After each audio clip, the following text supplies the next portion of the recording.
So today I'm going to be doing a video discussing 4th generation Dragon Slayers. Now, when it comes to Dragon Slayers in Fairy Tail, we know that our main character, Natsu Gajeel, he is a Dragon Slayer, so we already know that they're very important. And before anybody says it and comes out here and says, no, Natsu's not the main character and Lucy's the main character, the story revolves, shut up, just shut up. They both are main characters. Natsu and Lucy, they both are the main characters. Okay, you guys have heard me say that a million times, but no matter how many times I say it, it's like there's always somebody that just pops up and says, no, this person main character, that person main character. And now that I just addressed it, I'm pretty sure there's gonna be some people who say it just to troll me, but to be honest, I really just see them both as being the main character. But like I said, Natsu, our main character, one of the 2 main characters, is a Dragon Slayer. And out of the main cast, and when I say main cast, I'm talking about the people like Natsu, Lucy, Urza, Gray, Wendy, Gajeel. Maybe you can throw in Juvie and Laxus, you know, maybe that's a maybe, but for the sake of this video, I'm gonna throw them in there. So out of the main cast, out of those people who I just named, 4 out of those 8, and well, 3 out of those 8, I'm not gonna include Natsu because I just say Natsu, but 3 out of those 8, Gajeel, Wendy, and Laxus, they are all Dragon Slayers. So that's even more reason why Dragon Slayers are going to be super important, because if you look at it like that, 4 out of the 8 people in the main cast that I consider being the main cast are basically Dragon Slayers. That's half of them. And then not to mention even Acnologia. Yes, we know that he will be a final villain in Fairy Tail, whether he's the last villain, like the last special they take out, or whether he's the second to last, depending on where Zeref comes in to play, because we know that Zeref right now, Alvarez Empire War. Me personally, I think that Zeref is going to be taken out and then Acnologia, or maybe even between God Angstrom. Now, this is like a slight chance if God Angstrom's even in the story, but if he does come to the story, I imagine that Acnologia would have to be taken out first, like between, I think that if God Angstrom does come to the story as a villain, it will have to be Acnologia, Zeref, and then God Angstrom gets taken out, because I would imagine that Zeref would join in the fight versus God Angstrom, but they would need Acnologia out of the way. So I don't know, but regardless, we can say that Acnologia, he's going to be one of the major villains in the end, and he also is a Dragon Slayer, so that's even more proof on how important Dragon Slayers are. And I know at this point some of you guys might be thinking, well, yeah, that's obvious, but one of the biggest things that I love about Dragon Slayer is their classing. Now, I love the fact that they split up each Dragon Slayer into like their own little separate generation, and I think that's dope, because that's something that we haven't really seen before with series. Like, I'm not trying to bash or anything, but like, you know, like a series, like, yeah, all of them would just be like grouped up together, like some other series with other, like, I guess you call them different type of ability use, they'll all be put in like one category. But I like how they have different generations. Like, for example, the 1st generation Dragon Slayer, we know that they basically got that title because they actually were born, or not born with, but they're actually raised by the dragons and taught Dragon Slayer magic by an actual dragon that actually came there and took time out of their day to teach them, which I find that dope. And we know that the main 1st generation Dragon Slayers are Natsu, Wendy, and Gajeel, and for a long time those were really the main Dragon Slayers throughout the series, because 1, they all were 1st generation Dragon Slayers, 2, they're all in Fairy Tail, and 3, we all saw most of their past the most. For example, we seen Acnologia training Natsu, him taking him up on the mountains, teaching him how to use Fire Dragon's Roar. You know, when Acnologia was shooting out the big flame and then Natsu shot out some little tiny ass flame, that was funny. But I really like seeing the interaction between the dragons and the Dragon Slayers.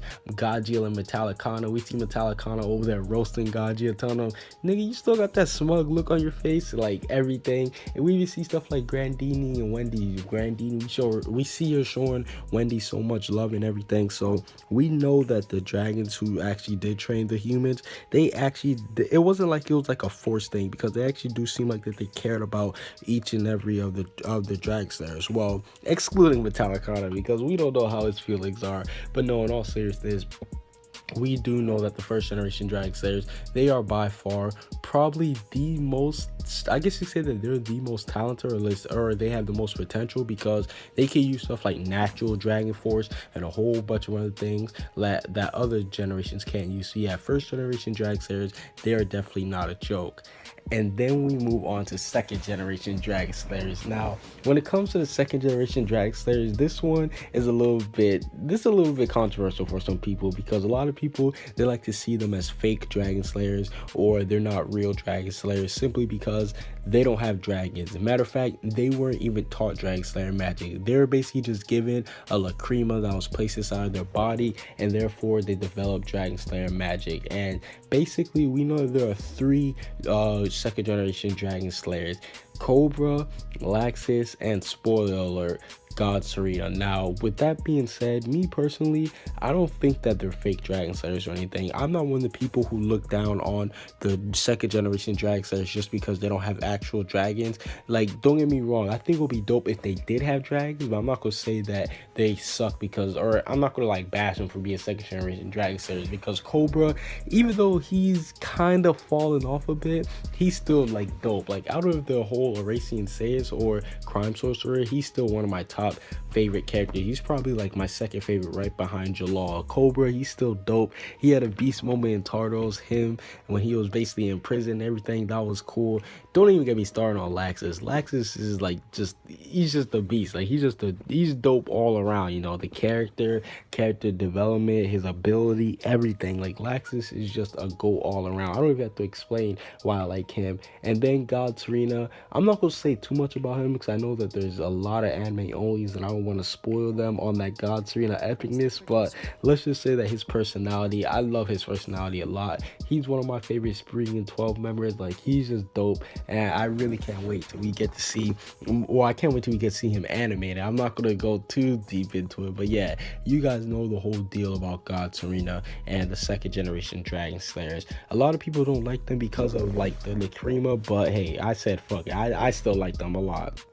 And then we move on to the third generation Dragon Slayers, and this one, yeah, you can say that people don't like the third generation Dragon Slayers just because who's in them, and that is only Sting and Rogue. And basically, these guys, they got the lacrima placed inside them, and they're also taught by dragons. That's why I kind of didn't want to say that the first generation Dragon Slayers were the only people who were taught by dragons, because we know that Sting and Rogue, they were taught by dragons, yet they're not first generation. And me personally, when this was first introduced, this made Sting and Rogue look very OP because they had the teachings of the dragons, so that was already one thing. But to have a lacrima placed inside them, it seems a little bit too like it seems like it's overkill at that point, because they basically have like double the Dragon Slayer magic. And we know the whole thing between Sting and Rogue, how when they met when they quote unquote killed their dragons, I'm using parentheses, but obviously you guys won't be able to see that because of like camera's not on, but yeah.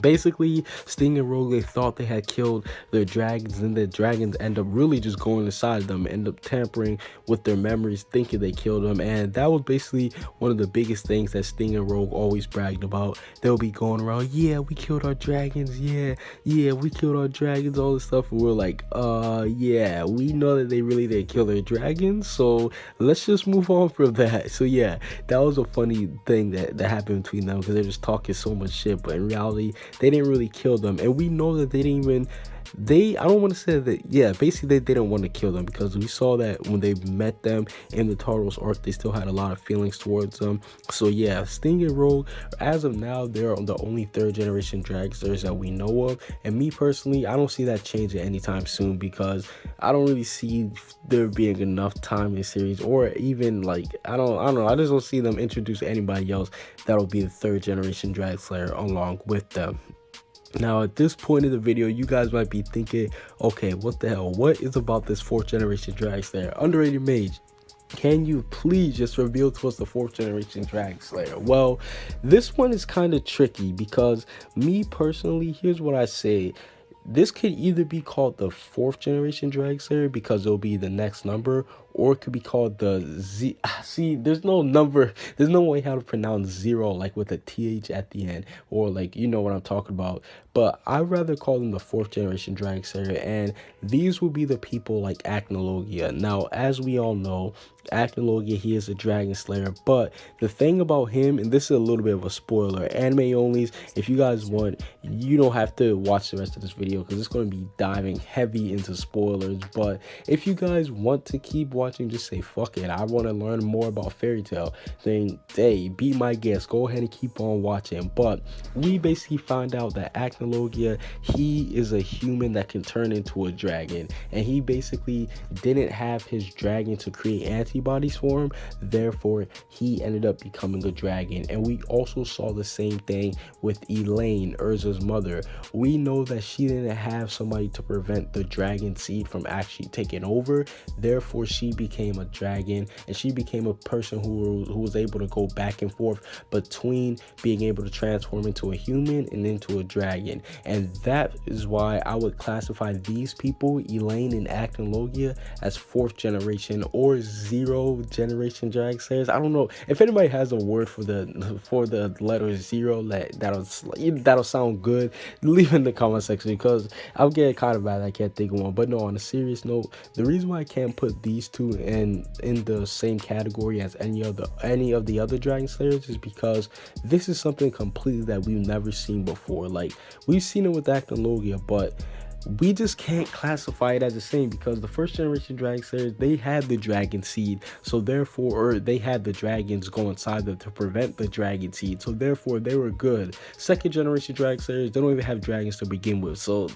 that's just nowhere to be, that's not even a problem. And then the 3rd generation Dragon Slayers, they've also had the dragons go inside of them and stop the dragon seed from being activated. But with these two, they didn't have the dragons to go inside them and stop the dragon seed. Hell, Elaine didn't even know that was possible. She got mad at Wendy for having it. She was like, why does this bitch why is she not gonna be able to turn into a dragon? She should suffer just like me. And on top of that, we even see that these guys, they weren't even taught, well, from what we know so far, they weren't necessarily taught by dragons. We saw that Elaine, she kind of developed Dragon Slayer magic on her own.